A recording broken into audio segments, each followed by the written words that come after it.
Would you like to begin a series of strategies that will propel you into achieving personal mastery? Do you desire to have breakthroughs in unlocking your potential? Do you seek to live a life that is full of joy, peace, and happiness? Each week, join Charles and Demetrius as they share tools and strategies that will help you take control of your life so you can live a life of peace, joy, and abundance. Now here are your hosts, Charles and Demetrius. Hello and welcome back to another episode of Inner Success Radio. I'm your host, Chuck Rivers, alongside host Billionaire Brown. And this is a show where we share insights to help you unlock your full potential.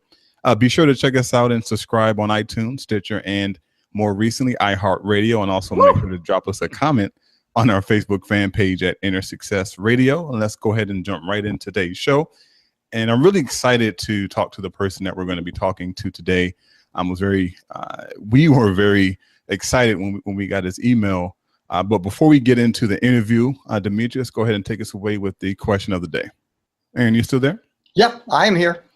Okay, we'll go ahead. You want me to ask a question? Yeah, if you have one, that's fine. If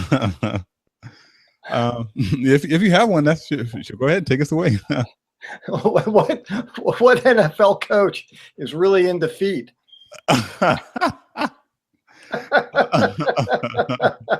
They should never wear sandals in front of. I don't know. That's a good question. I don't know. It's your guy. I said again. It's your guy. Who? Rex Ryan. Rex Ryan. Oh, remember he ran into all those problems. He was putting all those like foot fetish photos. Oh, yeah. Oh my god. Actually, I like Rex a lot. Yeah, he's good. I don't know if he's good for Buffalo, but he's good. I like him. We'll see at the end of the season. Okay. Hey, I've got a good question for you. Okay. So, what city is due south of Detroit? What city? You would probably never guess. What city is due south of Detroit? I don't know. Atlanta. Atlanta. Oh. Atlanta. It was when somebody told me that, I thought, you've got to be kidding. It just makes no sense to me. And it doesn't. It's like one's way up here, one's wow. Okay, that's interesting. Probably not what you're thinking about. I think that's the only piece of trivia I know, so I threw that. No, but hey, question of the day is a question of the day. So, all right, so we'll go ahead and get into it, and then when Demetrius gets back in, we'll just. Hey, you can do those questions again. Trust me, those things are not probably what you're looking for. Yeah. All right, so Aaron has been a full-time actor and commercial model for over 30 years. He has booked over 1,200 jobs to date. He has been cast in TV films and voiceovers, TV shows such as Gotham, House of Cards. He's worked with Coca-Cola, McDonald's, AT&T, Law and Order, and the list goes on and on. So that was very interesting, Aaron, when we got that email from you. So with that brief bio, can you kind of give us a little bit more about how you got into acting and what were so one of the things that I'm always inspired by is hearing the reasons why somebody chooses a particular path. So the two questions that I have off front is this: tell us how you got into the work that you're doing, but more particularly, how you got into what you're doing now. Sure. Well, I probably got into this in just the opposite way of how most people get into the industry and how most people get into jobs in general. So it's going to be a little bit different, but essentially, the short version is I was planning on being a physical therapist, and I was in school, taking all my prerequisites for PT school, and I needed a job, and just to support myself as a full-time student. And I happened to meet an actor. He was doing a lot of TV commercials, and he was telling me what he did, and I thought, wow, that sounds like fun. So I'm just looking for a part-time job. And so he gave me the name of an agent in the area. And I met with the agent. And to make a long story short, she wanted to start working with me. And that's what I did for 2 years, just as a way of supplementing my income. And I was loving doing the work so much that right before I got married, about a month before the wedding, I turned to my wife or fiance at the time and said, you know, I know you're planning on marrying a guy who's going to be in physical therapy school, but I want to try acting for a year, acting and modeling, and see what it's like. Just do it full time. And that was 1986. And so that's what I've been doing. So I really kind of went into it not, you know, as like this child prodigy or somebody who's always studied and always knew that I needed a job. And I, you know, started doing it and fell in love with it. Yeah. So do you think the physical therapy path of definitely, of course, would have been outcome would have definitely been a lot different than it is now. Was the shift hard to make from, say, well, I'm in school for physical therapy, I want to take a shot at acting, or was that transition easy for you? It was actually, it was very easy, because prior to that, see, I've never had a regular job in my life. So prior to that, I was a full-time musician. I was a songwriter and performer, and I did that for 6 years.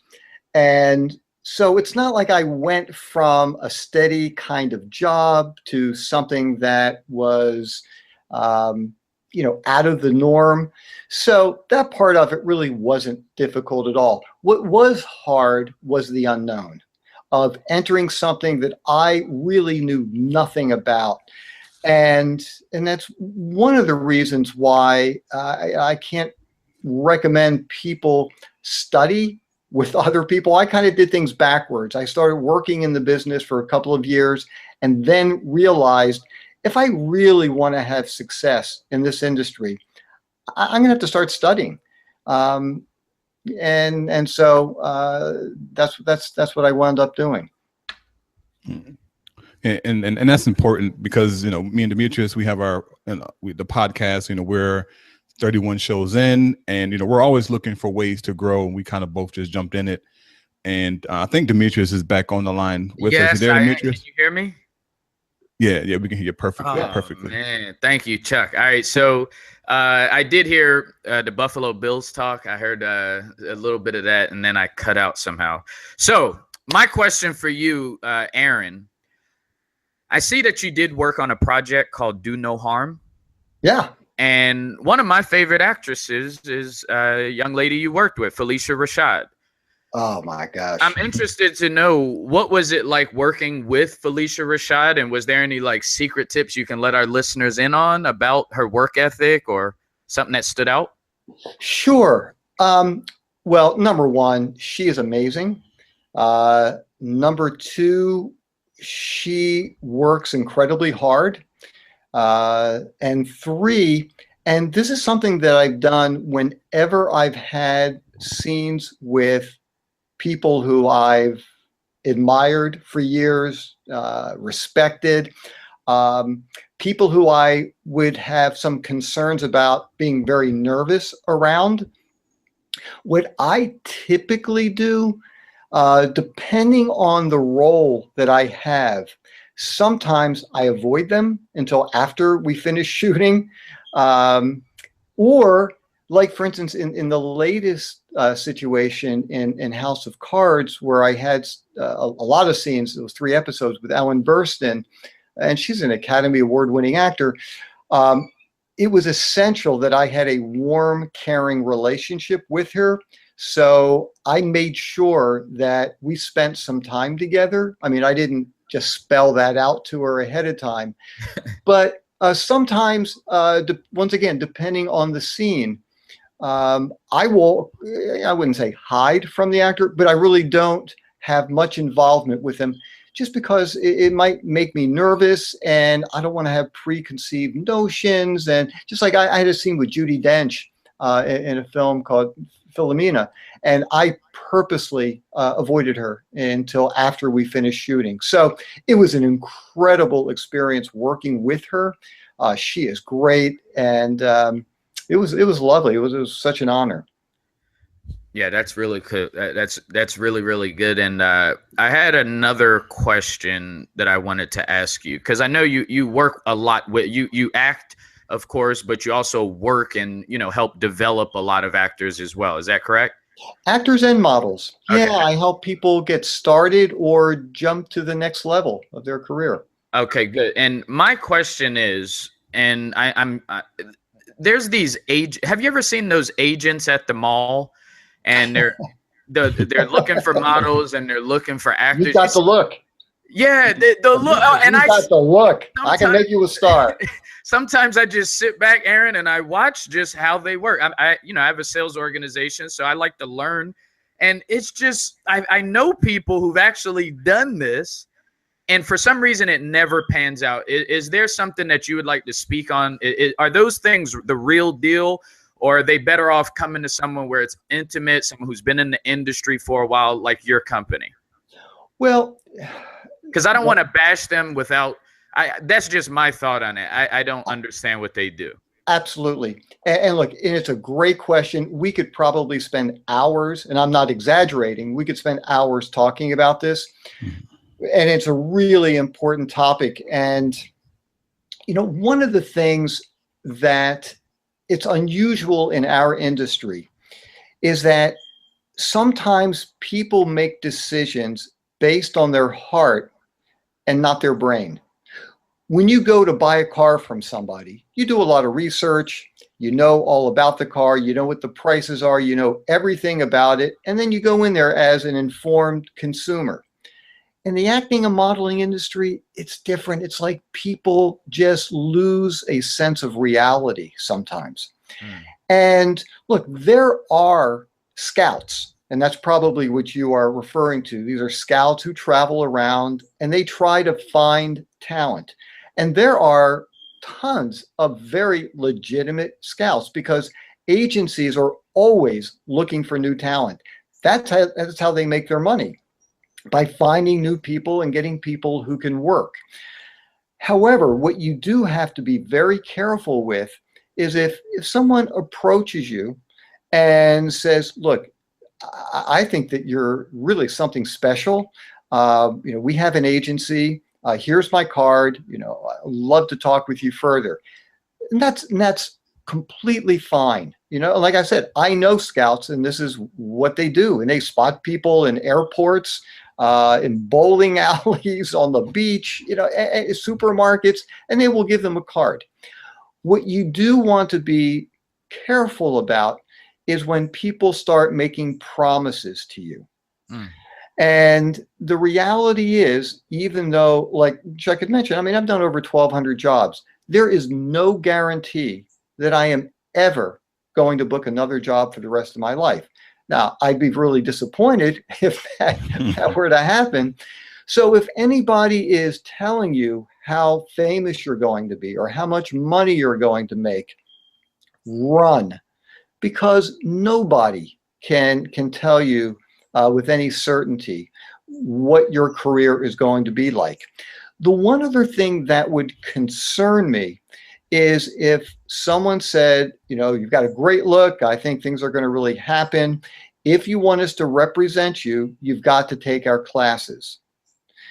That would make me nervous. It doesn't mean that they're running a scam in any way. Look, if I were an agent, and I'm not an agent, I do private mentoring with people, but I'm not an agent. I don't get people work. I teach them how to get work.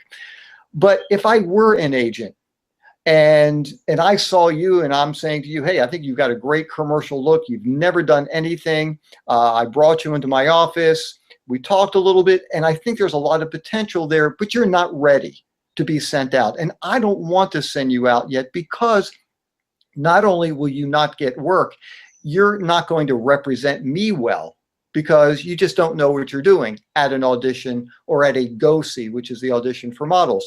So what I would say to you is, look, you've got to have some training. Now, it's one thing if an agent says, look, we do offer classes here and love to have you take these classes because I know they're great. But ultimately, it shouldn't make any difference where you take the classes. Just on a little bit of a side note, and I don't want to get too distracted, but I made a statement and I feel like I need to clarify it.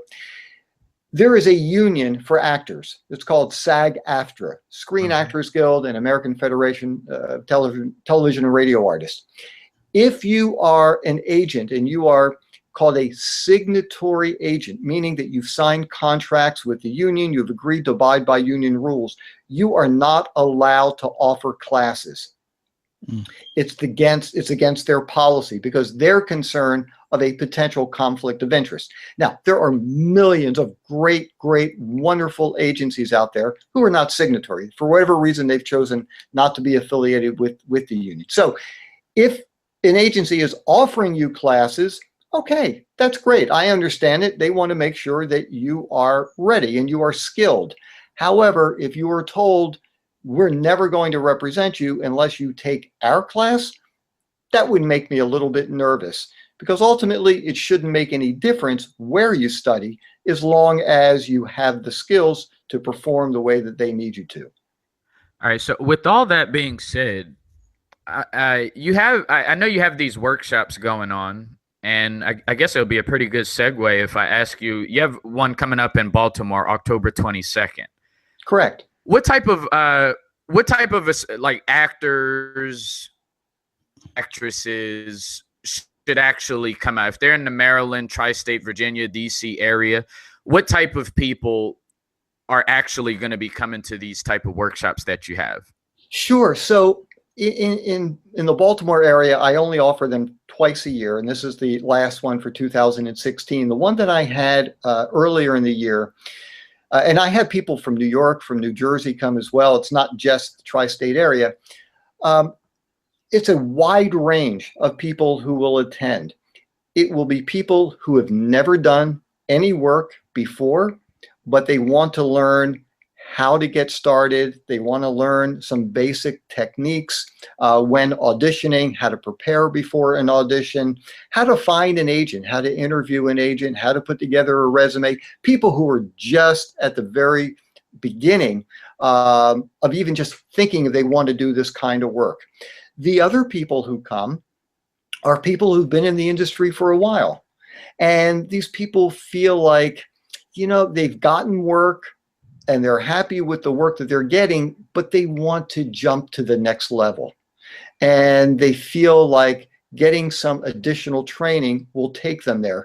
Plus, the guest speakers that I have will be incredibly helpful. I've got her name's Kimberly Skirm. She's a great independent casting director who is just wonderful. And she talks about what she's looking for at an audition, which will be incredibly helpful to both beginners and, like I said, even people who feel like they want to get more principal work. They want to get better kinds of jobs in films and television shows and commercials. So it really is a wide variety of people. And I will have a commercial photographer there as well, who shoots headshots and also hires models for commercial modeling work. So anybody who's interested in getting that kind of work would also really benefit from the workshop. So here's the punchline of these questions, Aaron. You have, I've always heard the term, and I've actually done some acting, both independent films as well as theater. And over the years, I always heard the term the it factor. Is that real? It factor? That's funny. And I've heard lots of agents talk about that. That person they have the it factor. And what makes that so difficult of a term to throw around is that you can't really define it. It's kind of like you walk into a room and there are a bunch of people there, and there's just one person in that room who just lights up for you. How do you explain it? I don't know. But one person just seems to stand out, for you. Now, that it factor might work for one particular agent or casting director, and it might be meaningless to somebody else, because it's a very subjective kind of thing. There are things that people can do to help make themselves and turn into that it factor. Here's just like a little thing. When you go into a casting, and it sounds like, you've auditioned for projects. Sure. And you walk into a room and you're going to be reading your lines, and it could be anywhere from a casting director and maybe a reader, somebody reading opposite lines with you, to a room full of people where the director's there, writers are there, producers are there. It could be a whole variety of people. So one of the things that, and I don't know if this is the it factor, but something that will make you really stand out is to have the understanding of this is your time.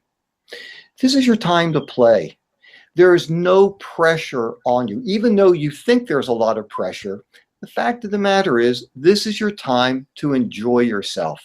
And you have to have this attitude of, when I go into this casting, if I book this job, that's great. And if I don't book this job, that's great also. When you have that kind of mentality, and I wouldn't say swagger, because swagger really gives a different kind of connotation, but basically it's like you don't really care. And I'm not saying you go in there, it's like, who cares what I get? But you don't look desperate. You don't look needy. You look like somebody who, hey, I'd love to work on this, but you know what? If I don't, best of luck to you. I'm going to be working on other projects. That helps increase your it factor. And that's really, I think that's what people are looking for. Someone who feels confident, someone who exudes confidence, and someone that they feel like are working and acting like a human being, and they're not trying so hard. And I think that's an important part of the it factor. So you don't need the it factor to become a successful actor. Not at all. Look, Awesome. look at all the people. Look at all the people out there who have tremendous careers that you might not even realize are actors if they were walking down the street. There are tons of just character actor. I mean, look at me. I mean, and like, I'm not saying I'm a famous guy, but I've worked quite a bit, and there's no it factor. I just look like everybody's next door neighbor. When I walk into a room and people are introducing themselves, most people will probably think that I'm a proctologist or I'm an accountant. That's just my look. However, that also works in my favor depending on the roles that I'm trying to read for, because I do have this ability to just seem like a regular person. And that is what you really want to be striving for. If you're striving to try to be the star, that's a long road to travel, and it's a tough way to do it. Just be a regular person when you walk into those rooms, when you talk to people. I mean, but there are even just like little things that, and I know I'm kind of jumping, but it sounds like people might be interested in this as well. It's like I just had an audition for a feature film last week in New York. And one of the things that I've just learned over the years is don't extend your hand and shake somebody's hand. I know it seems like a weird thing, because normally you meet somebody, you shake their hand, say, hey, hello, hi, I'm Aaron Marcus. But you just don't know how people are going to react. Some people don't like to shake hands, and you don't want to be in a situation where your hand's extended and the other person has their hands down by their sides or gives you a little, fist bump kind of thing. So you just need to learn, this is your party when you're doing your audition. Enjoy yourself.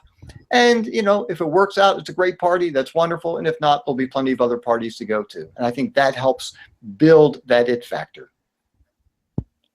Nice. We had a gentleman on a few podcasts ago. He's also into acting, into theater. And at the end of this show, we asked him, what's one piece of advice that you would give an up and coming actor or somebody who's trying to get into acting?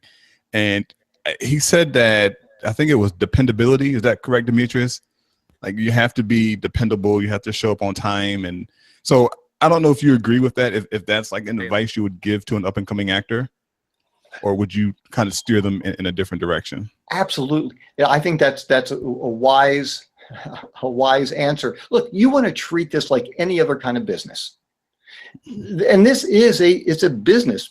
You see the things in the newspaper, these articles about people doing crazy things and people renting, yachts and airplanes and flying, to lunch to Europe and then coming back to New York for, dinner for breakfast, for New York for dinner. Look, this is a business, and the way that you treat other people is essential, just like in any other kind of business. And you want to learn when to pick your fights, in situations, when to really hold your ground in situations, but you also need to know when to bend. And yes, you need to show up on time. You need to be ready to work. You want to get a good night's sleep the night before. If this is an acting job, you need to have your lines memorized. If it's a modeling job and they ask you to bring wardrobe to the shoot, bring tons of wardrobe so you give them lots of choices. And have a good attitude on the set. People don't want to be around miserable people. And if you walk onto the set and somebody says, "Hey, how you doing?" "Oh man, I'm horrible." The traffic was absolutely horrible today. You know how long it took me to get here? And then I drove around for like 20 minutes trying to find. People don't want to hear that. You walk in there and things are good. These are not necessarily personal relationships here. These are business relationships, and you're meeting somebody for the first time. And to make a very, very, very long story really short, one of the more exciting things that I've done was I booked a job. It was in New York. It was a modeling job, and they flew me to Hawaii to do a shoot.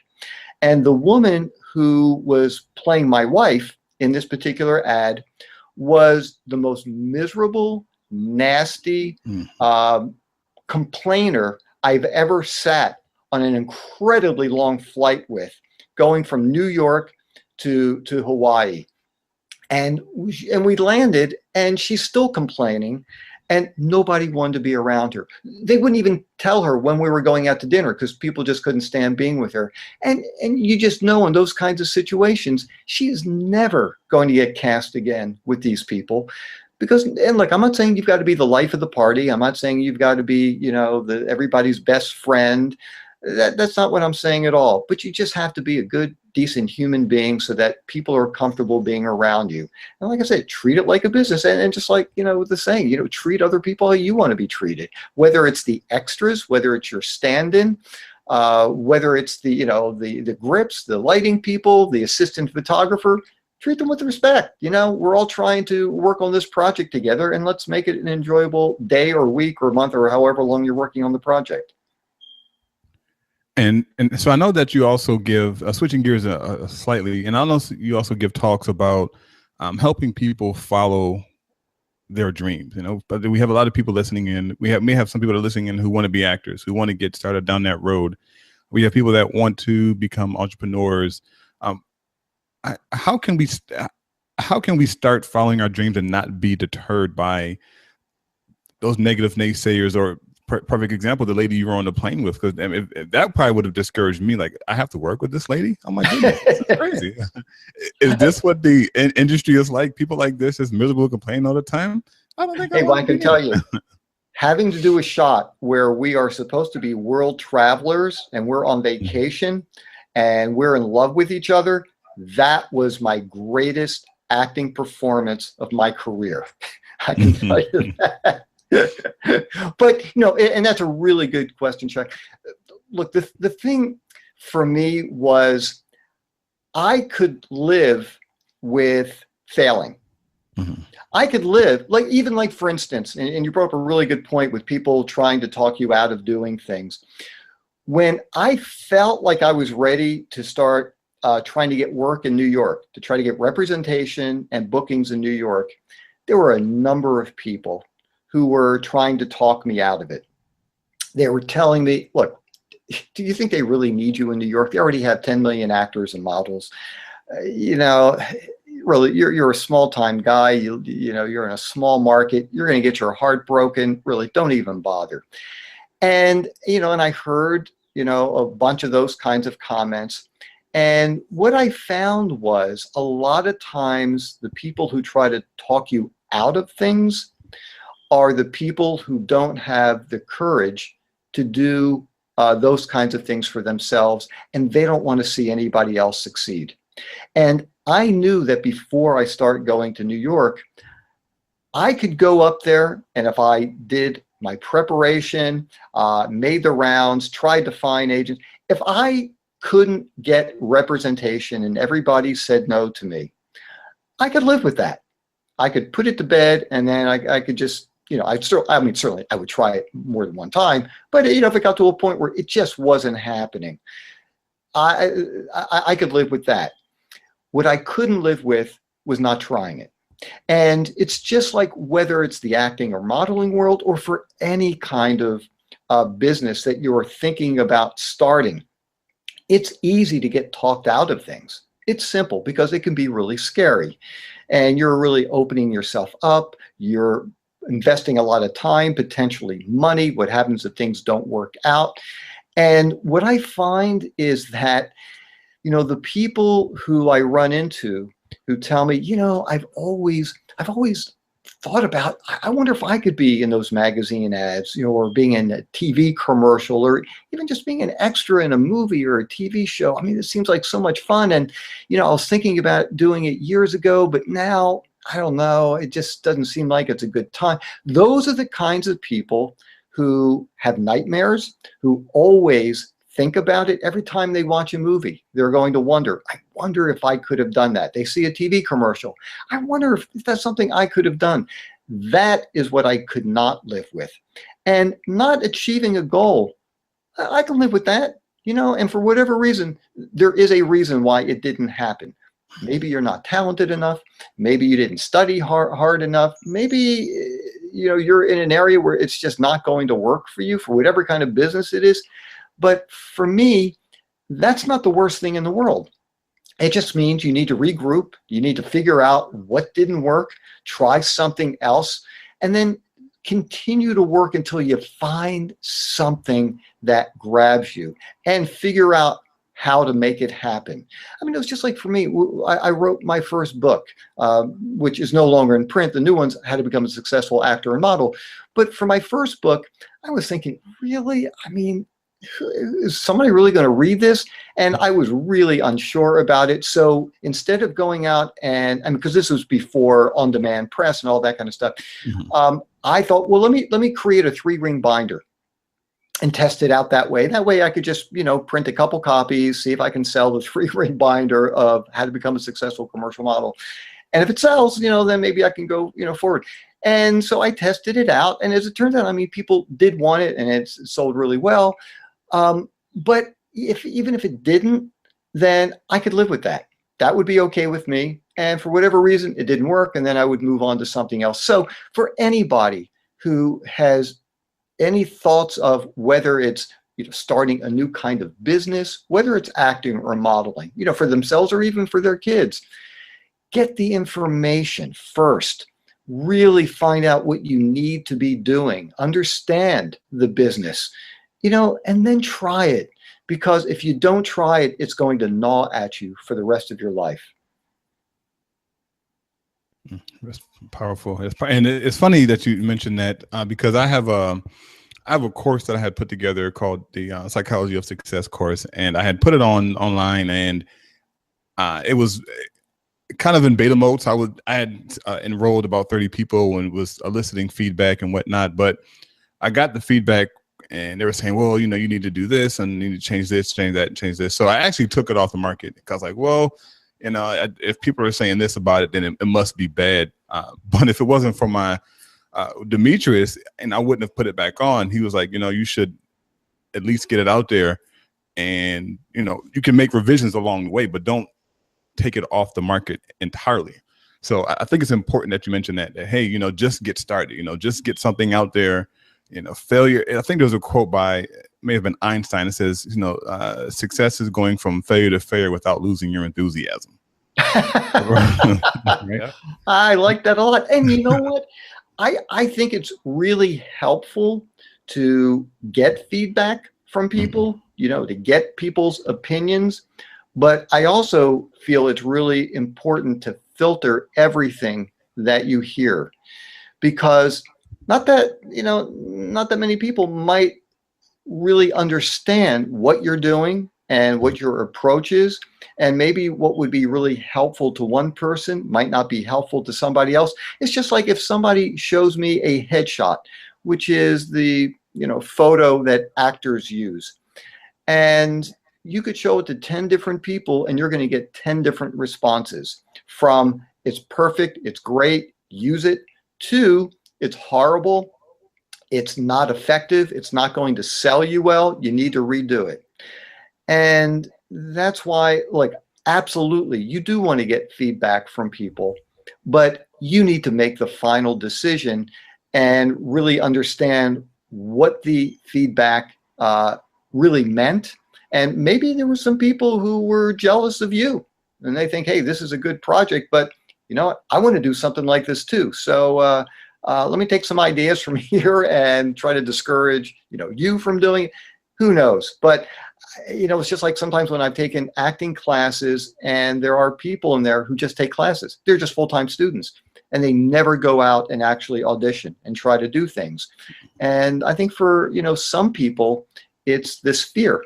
It's this fear of, well, it could be a fear for a lot of different reasons, but I think fear is such a major factor for people not trying things out and seeing what happens. Wow. And before I graduated college, I dropped out of college to actually pursue acting. And, it went really well. I won't share what happened to cause me to stop. But one of the things that I do remember, I was on the set. I went to an audition and I got an extra role on an old show called The Wire in Baltimore. Wow. And my favorite show.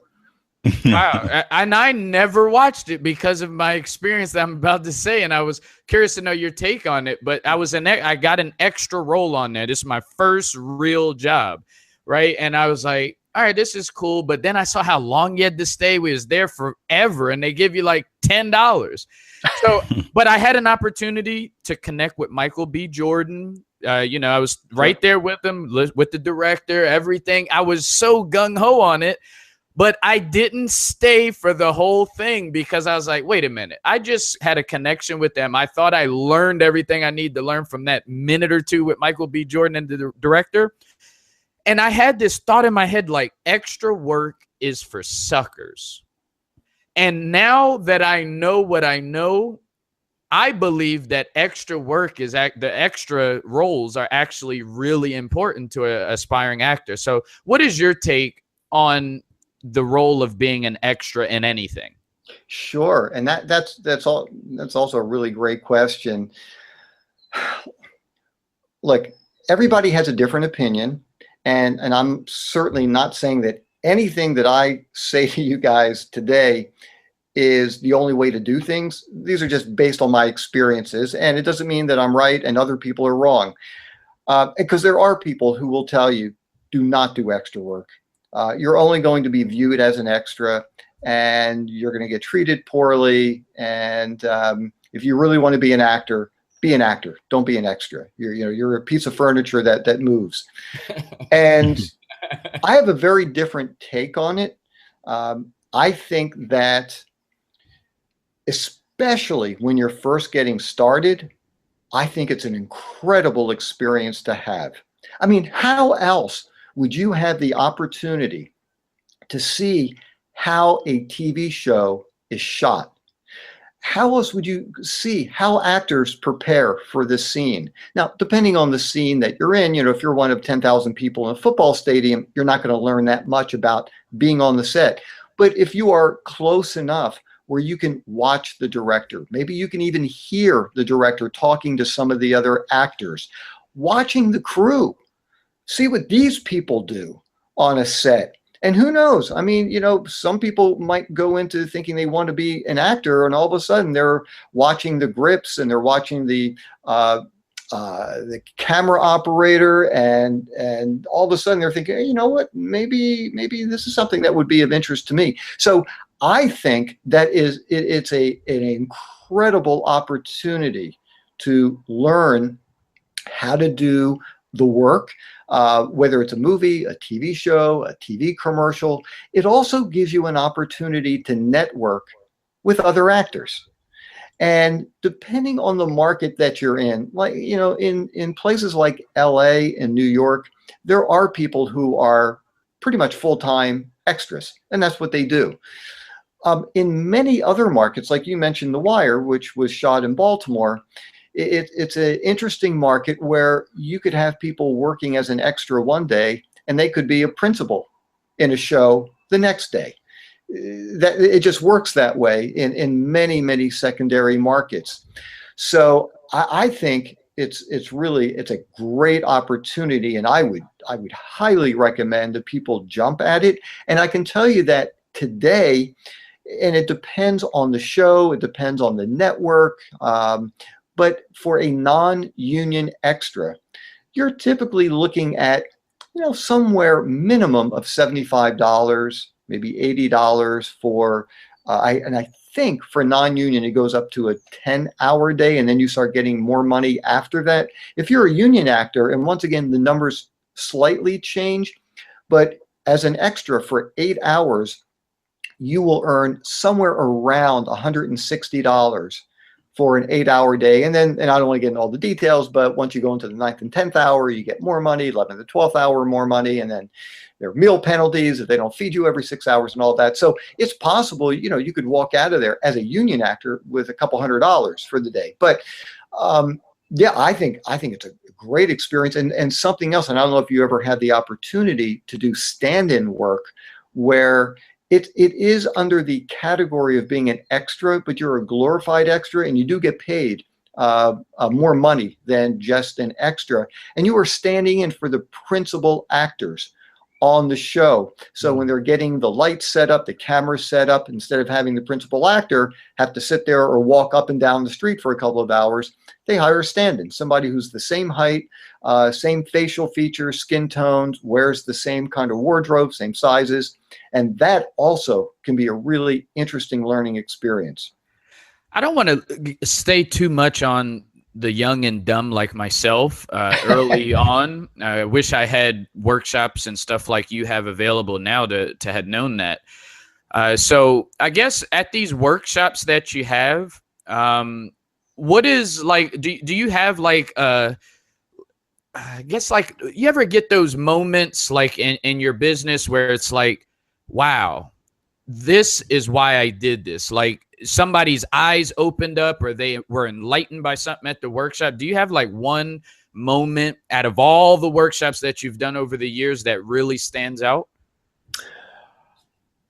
Well, there was, and I do sometimes I've experienced these things in person, but even when I do one-on-one mentoring online, I've also experienced these things.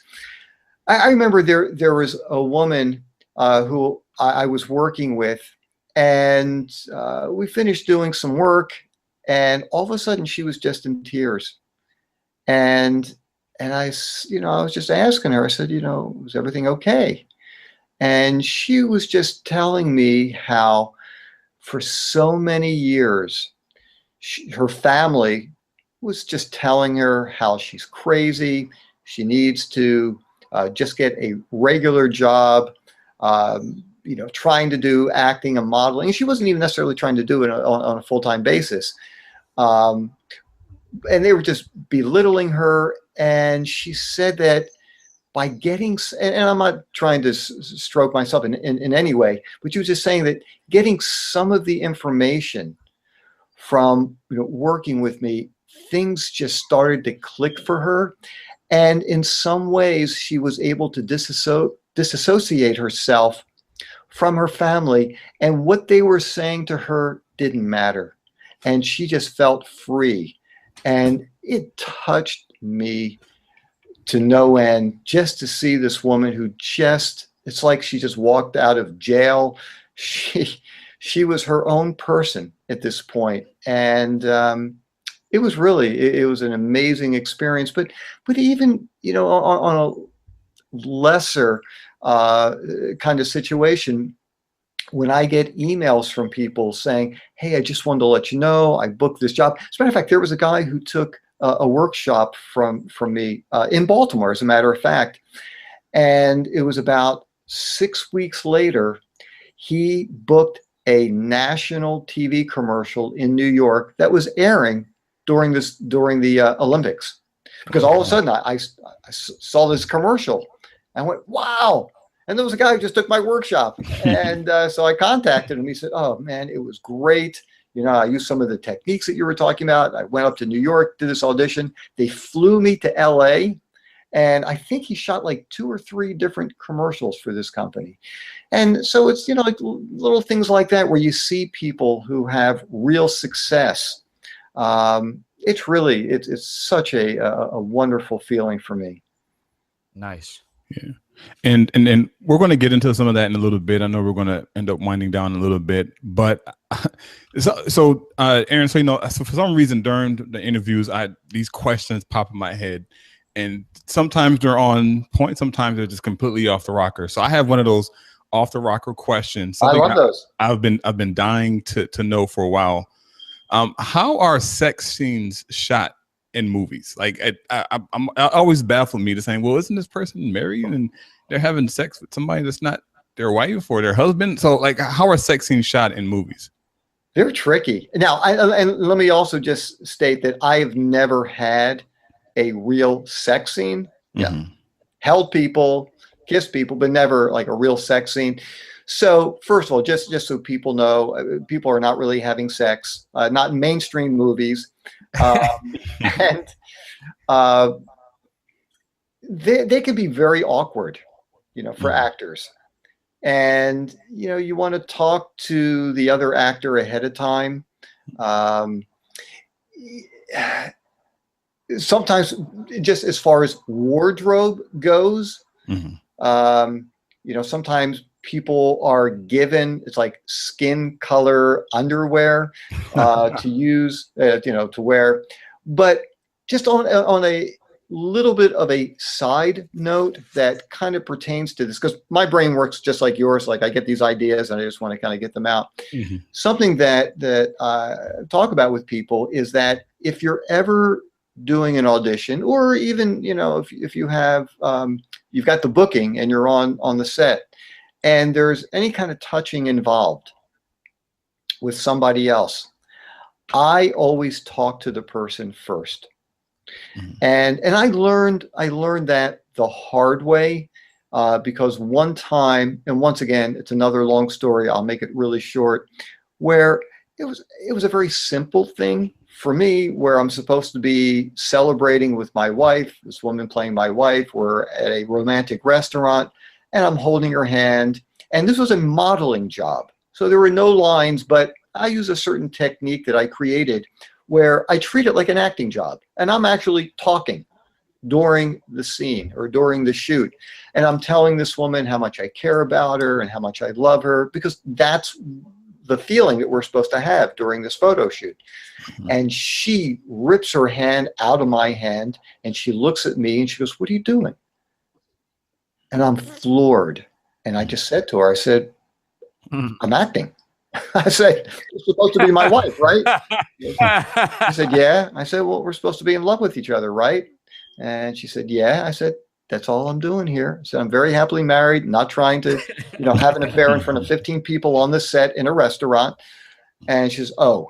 So what I always do, whether it's even just holding somebody's hand, putting my arm around somebody, kissing somebody on the cheek, like for an audition, I will talk to them first and I'll ask permission. And you should also do that off the screen too, right? Ask permission. Can't get in trouble. Absolutely. But first I have to ask my wife whether she gives me permission. But yeah, I think it's really important. And then the other thing too is just to kind of add another layer into it, at least for me to try to make it really believable for me, is I try, and sometimes it's hard because these are artificial situations, especially at an audition, and you've got 5 minutes, maybe 10 minutes speaking to somebody you've never met before in your life, and now you're supposed to be, in a romantic scene or something. I try to learn something about them. Now, I don't go into it and say, "Hey, look, I know we're supposed to be husband and wife. We're out celebrating at this hotel. Tell me something." I don't use that approach. I like to go sideways, and I'll just ask questions. "Hey, so where did you grow up? Do you have a family? Where'd you go to school? What kind of things do you like?" And all of a sudden, I'm just building this rapport with somebody, and I find something in them that I care about.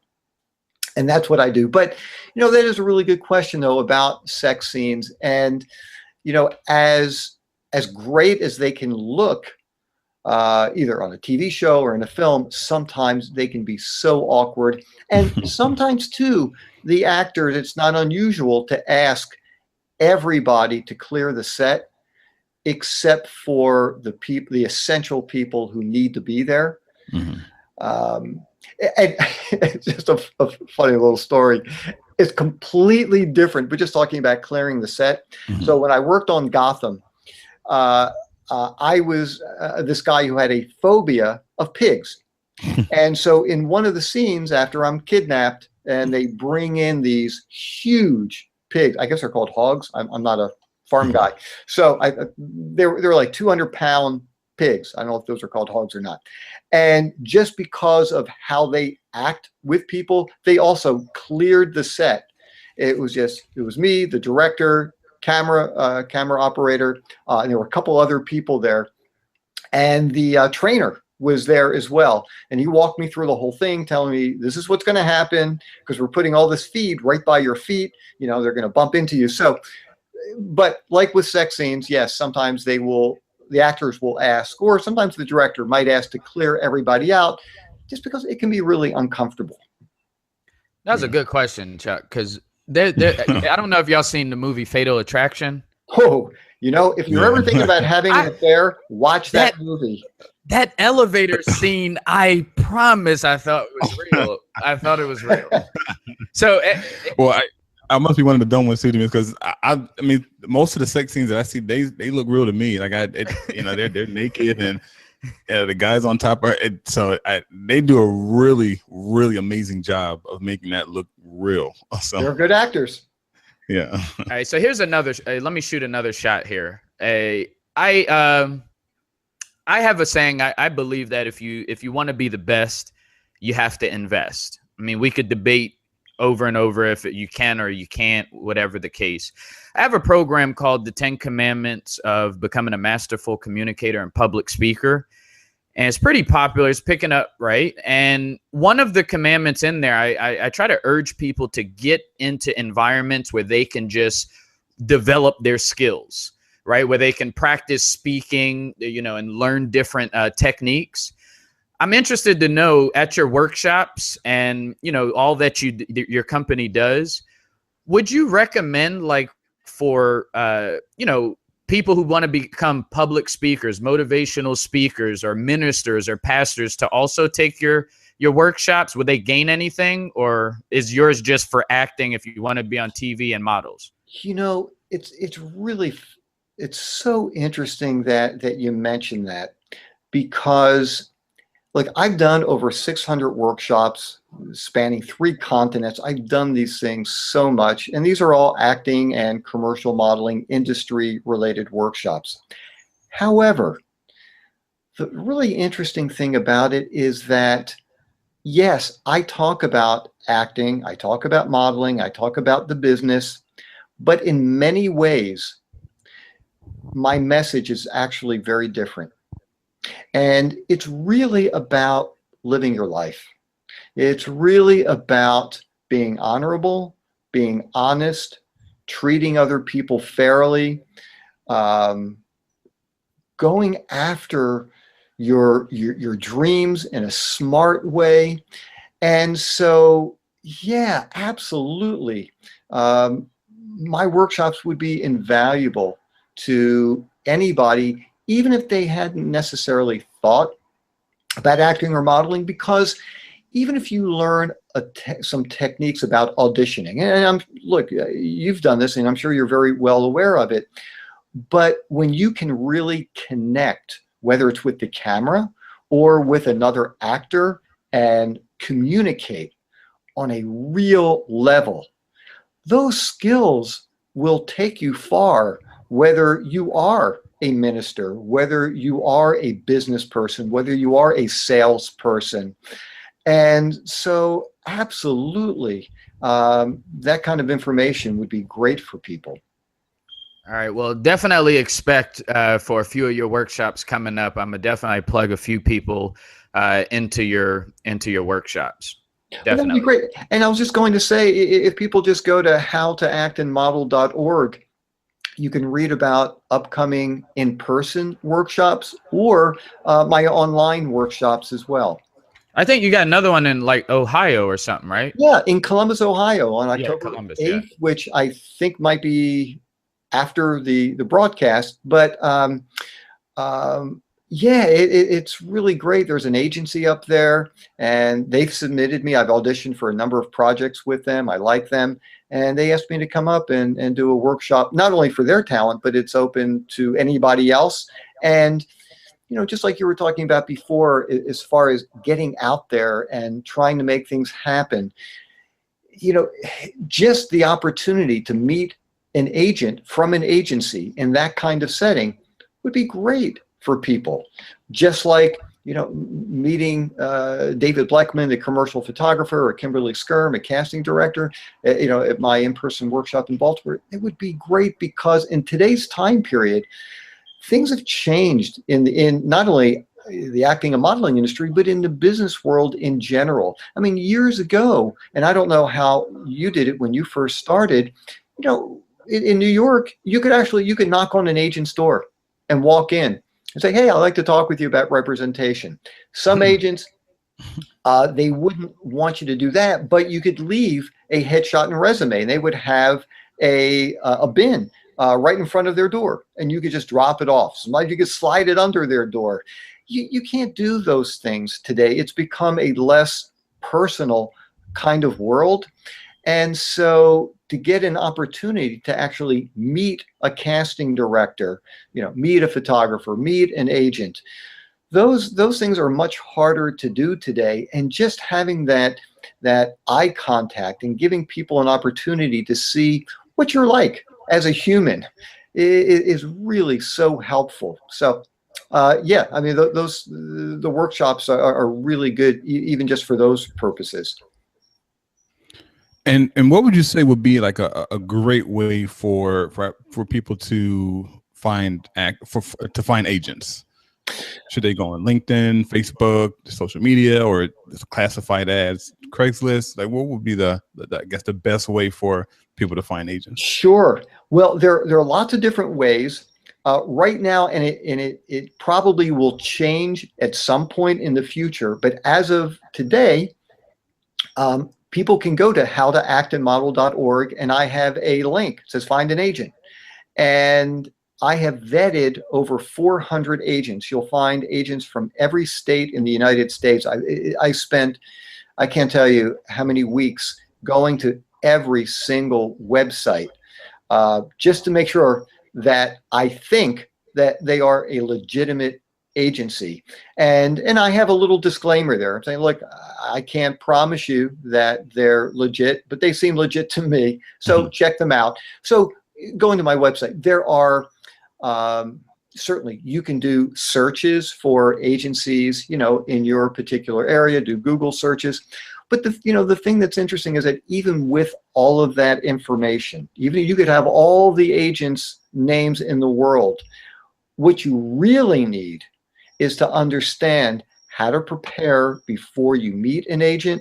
What kind of materials should you be bringing when you see the agent? What kind of wardrobe should you wear when you go to see an agent? What kind of questions do you want to ask? What kind of answers do you expect to get? And how do you know if that agent is a real agent or if they're just blowing smoke and just trying to rip you off?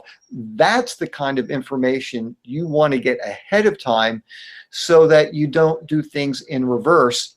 Go meet a really good agent, do a really poor presentation, and then understand that that person's probably never going to see you again.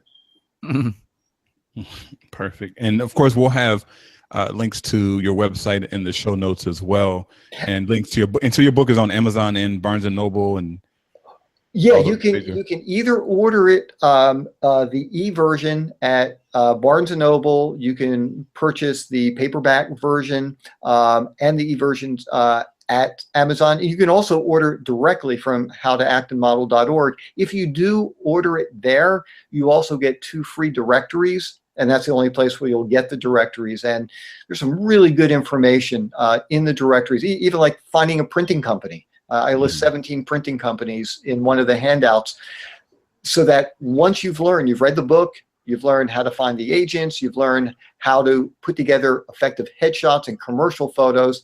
Now you need a printer to turn those pictures into either a headshot or a composite sheet, which is what models use.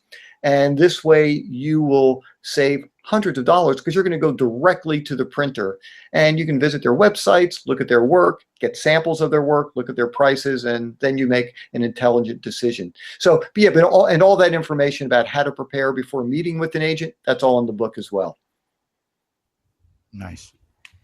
Perfect. And I have one last, it's a selfish question. That's okay, it's your show. You can be selfish. And then we'll throw it back over to Demetrius to close us out. So me and Demetrius we have this other program called Inner Success TV. It's a YouTube channel we started up. And me and Demetrius have this goal of 1 million viewers a month. How can we, so pretty much the format of the show is the same way we do our podcast. We bring somebody on, we interview them. How can we reach that goal? Like what are some of the steps or strategies that we need to take to make that goal a reality? Well, I think one of the things that's really helpful is to find well-known people in your industry and bring them on as guests. People who have huge followings. And I know that's going to be a tough nut to crack, because you might hit a lot of people and they say, who's Chuck? Who's Dimitri? I don't know who these people are. You might find other people that you can't even get to because there are too many gatekeepers before you get to them. However, just like with anything else, trying to find an agent, trying to find, photographer, whatever it is, you keep doing your searches, you keep putting together really interesting pitches as to why it would be good for them. And also maybe sharing stories about your life. I would, just something else that just came to me, I would check out anybody you're thinking of bringing on, go to see if they have an account on LinkedIn and read about them. And maybe you'll find there's something that you have in common. Maybe you went to the same college. Maybe you lived in the same area. Maybe you know some people in common. And maybe that can be your hook. And maybe the other thing too is coming up with lots of different types of pitches to them. Like, for instance, something that I've been doing to help promote the book is to try to get interviews. And so when I'm pitching to newspapers, my pitch might be something like, you don't have to be young, tall, beautiful, and skinny to be a successful actor and model. And then I go into just talking about how there are just millions of people who've dreamed of seeing themselves, in these ads, but they had no idea how to get started. And then, I'll talk a little bit about myself. So, playing around with different headlines and using those to pitch different people depending on, who you're going after. But, one thing that I would definitely recommend is not do a generic one and just slam it, to the world. Really fine tune each one, but find go after the biggest players you can think of. And I know that sometimes it's easy to think, really, why is that person going to be on my show? I mean, they're famous, they're doing all kinds of things, they've got millions of followers. Why? Well, maybe they won't, but you know what? You'll never know unless you go after them. And that's how other people have had tremendous success with podcasts. That I know, and they interviewed major people in the industry, and to me, that's the way to do it. And then you ask them to send out notices throughout their social media, and it's a slow process. I mean, I love that goal of 1 million people a month. I think that's fantastic, and it takes time. Like with anything else that's worth doing in this world, typically things don't happen overnight. And I know that makes it difficult for some people because when you watch a reality TV show, you watch somebody who, it's really, I don't know, I'm kind of jumping here, but my wife likes watching, The Voice. And so it's not really quite my show, but I like hanging out with her, so I'll watch it with her. And and there's a common theme that I've heard from a lot of people, and it made me think of this as I was talking about your comment. People were saying, this is going to be my last shot. This is going to be it. If I don't make it here, then I guess my career is over. And I just want to scream at them and say, why? Yeah. Why? Why is this your last shot? This is a shot, but why is this your last shot? And if you don't get chosen for whatever reason, why aren't you still going to go out there? And I think that's part of the mentality for some people today, where they feel like it has to happen overnight. And if it doesn't happen overnight, they give up. And I certainly get this without knowing you guys well at all. I get the sense that that's not the way you think in any way, that you are in this for the long haul. But yeah, I would just keep going after important people.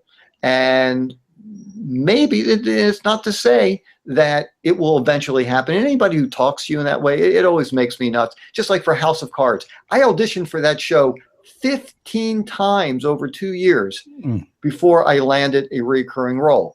And that's not to say that I couldn't have auditioned 50 times and still never landed a part. But I do know that if you give up, it's never going to happen. You got to buy a lottery ticket if you want to hit the lottery. That's the fact. And chances are it might not hit, and not to say that if you keep buying it, you're eventually going to hit. That's not true either. But if you go about things in a really smart way, that will give you your best chance for success. So yeah, go after the biggest people. And you can also go after mid-level people too, but check out and see who has some interesting numbers as far as followers go. And that might be a determining factor, and also who you think might be interesting. Because you can get somebody with a lot of numbers, but if they're dead and they're boring and they're not bringing any life to you, then your show isn't going to go anywhere. And people who are going to watch it are going to yawn and check out and maybe not come back. So I guess it's really, I know I'm kind of thinking off the top of my head. I'm brainstorming with you here, but I guess it's a combination of somebody who's well-known, but also somebody who you really believe can bring something to the table. Maybe watching some of those TED Talks. Yeah, the TED Talks. Maybe you'll find somebody that you go, wow, that person is fascinating. That person has life. That person can really bring something to a conversation. Maybe, researching a place like that might be of real interest too, and see if you can, find somebody to interview from one of the TED Talks. But that's just a couple of ideas that I have off the top of my head. I'm sure you guys are much smarter and better at this than I am, but those are just a couple of quick tips that I have. Perfect, thank you. And actually, we had a couple years ago when the show was on the air, we had interviewed two people that were from TED Talks. They, we reached out on radio guest lists, and the two people that responded, they gave TED Talks, and I'm like, wow, that's really interesting. And you made a very good point that you'll be surprised of how willing somebody of that quote unquote stature is willing to come on and talk and speak to your audience. People are more open-minded than we believe them to be, which is, and Demetrius, I don't know if you share the same sentiment, but I was particularly excited when we got your email and I found out that you were on a House of Cards, you're in Gotham. So I'll just say this, one of my favorite shows on Netflix is The Blacklist. But now that I'm going to actually watch the House of Cards, and when I'm sitting down and watching it, my girlfriend can say, hey, yeah, we had this guy on the show. So actually, I just auditioned for that show yesterday. The Blacklist? Yeah. Oh my God. I hope you get it. That's like my hands on my favorite show on Netflix. I binge watch that every season. Cool. Yeah. So Demetrius, you have any closing remarks or? Actually, hey Chuck, I got a quick question for you. Have you ever done voiceover work? I haven't, but you're like the fifth or sixth person that like. You got a great voice. Thank you. I actually did. I used to do call center work, and I used to schedule appointments. Yeah. And you there, Demetrius? You there, Demetrius? Yeah. Okay, cool. Yeah, so I used to do call center work, and I used to schedule appointments, and on several occasions, people would ask me, "Hey, do you do radio?" I'm like, "No." I'm like, "Well, you should. You have a good voice." I'm like, "Oh, wow, okay, thank you." So I appreciate that, Aaron. It means a lot coming from you. Sure. All right, Demetrius, you have any closing remarks or want to say anything else? Yeah, I do. Aaron, what do you rate the podcast on a scale from 0 to 10? Sure. I'd rate this as a 10. You guys were asking me questions that I've never gotten before. And so that's always fun for me. I mean, because sometimes people ask me to send them questions to ask. It's like, I mean, I understand why people want to do that, but it's much more fun for me and engaging when I have no idea what's going to be thrown at me. And a lot of times they are kind of similar questions, but I love the angles that you brought up and the different styles of questions and actually just the different questions that I've never heard before. So yeah, I'd rate you guys a 10. All right, fantastic. So with that being said, with our goal, if you come across anybody that you think would be a great fit to be on our podcast, please shoot us an email. We would love to, interview them. That would be super, super appreciated here. And my closing remarks would be, in your beginning, when you were telling us a little bit about yourself, you said that sometimes you like to work backwards, forward. Uh-huh. All right. I don't know excuse me. I don't know if I'd like to, but I did. Okay, I got you. Well, Napoleon Hill, I'm not sure if you're familiar with him. He says that's a great way to, that is the great way to work from back end. I was just saying that because I had a question. I wanted to know if you guys mind if I get my question of the day out, because we normally do in the beginning. Can I throw that out real quick? Sure. Oh, yeah, definitely. All right, fantastic. I'll shorten it up a little bit. All right, so Chuck, you could go first, and then Aaron, and then I'll go. Chuck, who is your favorite actor, and tell me why?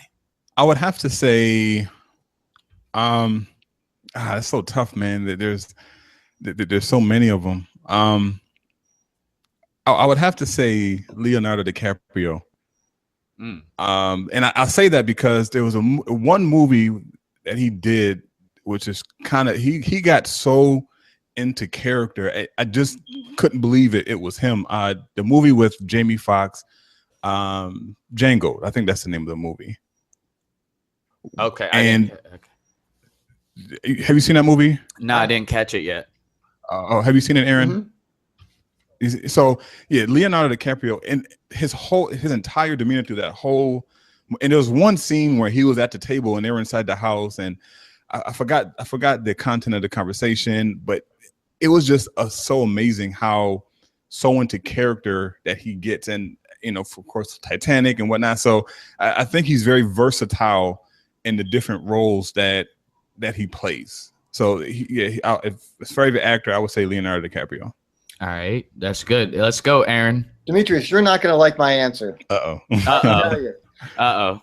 The reason why I'm going to say this is because I don't have one.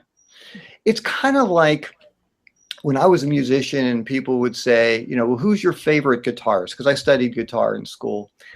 And it's like, it's an impossible question to ask because people do different things. And people bring different things to the table and different genres. And so kind of like with music where I just like everything. I mean, I like different, I wouldn't say I like every kind of music. I like parts of so many different types of music, whether it's gospel, whether it's jazz, whether it's country, whether it's rock, whether it's folk. And it's the same thing for me with acting. And that's why, look, I understand why the Academy Award exists or why the SAG awards exist. It's a way of, it's an economical way of bringing in more money for the industry. If you are even just nominated for an Academy Award, your fee for your next film is going to skyrocket. And even if a film that you were in, it gets nominated, the sales of the DVDs, skyrockets. So I understand that. but I don't know. For me, I mean, and I'll watch part of them just because I think it's important to see people. But I mean, to say that one person was better than the other, I don't know. I've just never bought into that. And so, I mean, there are so many great actors out there. And like, you know, how would I compare Judi Dench with Ellen Burstyn, with Robin Wright, Leonardo DiCaprio? I mean, it's like, I can't even do it. So I think I'm going to kind of bail out on trying to give out a specific name of somebody who I think is the best. There are a lot of people who I love watching work. So I think that's how I'm going to answer that one. Fantastic. Well, you're giving it from an actor's perspective, so I could respect that. Now, I would say I had 3 here, but I'm going to go, I like versatility, so I'm going to just go with De Niro. And the reason why I'll say De Niro is one is The Heat, and the other is Meet the Parents. That's my story, and I'm sticking to it. Get us out of here.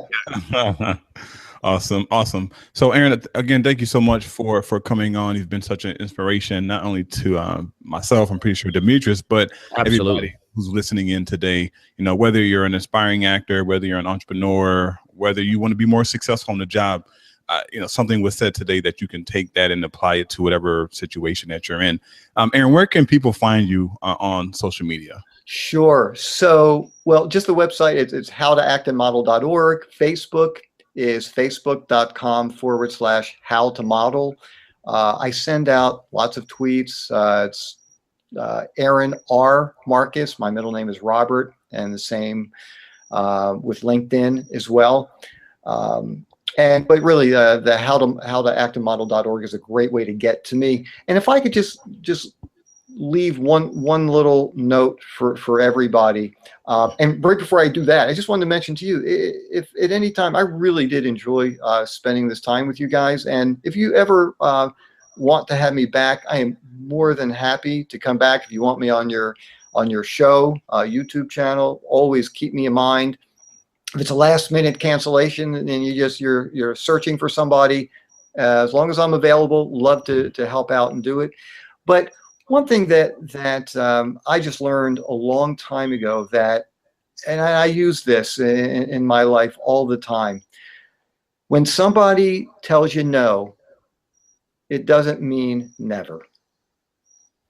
And I think that's really important, not only for actors and models, who constantly are told no every time you go, not every time. A lot of times when you go to auditions, essentially, you're getting a no. But that holds true in any kind of business, and whether you're an entrepreneur, you've got a different kind of business. No doesn't mean never, and I've just witnessed that situation so many times in my life that I just think that's really helpful, and I just wanted to share it with everybody.